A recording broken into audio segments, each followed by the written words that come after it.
Je suis ravie de vous retrouver. Soyez les bienvenus. Vous êtes au cœur de l'info week-end. Et ce qui concentre l'attention ce soir, eh bien, c'est cette prise de parole rare, celle du chef d'état-major des armées françaises.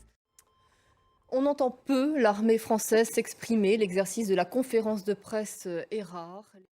Et nous plongeons notre réflexion avec vous, Gauthier Rywinski. Bonsoir. Bonsoir, Aude.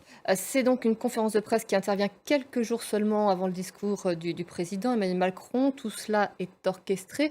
Mais pour préparer quoi exactement? Alors, d'abord, vous avez dit que c'était une parole rare. Je vous remercie beaucoup, Gauthier, de nous avoir apporté ces éléments de réflexion. Alors, plusieurs chefs d'État et des investisseurs privés étaient réunis à Rome pour parler, comme on vient de l'évoquer, tout comme l'année dernière, de la reconstruction de l'Ukraine. Une semaine après les inondations dramatiques qui ont frappé le Texas aux États-Unis, les sauveteurs continuent de travailler dans des conditions très difficiles. Et nous en parlons avec vous, Pierrick Laurent. Alors, il aura fallu une semaine au président pour se rendre sur place. Je vous remercie beaucoup, Pierrick.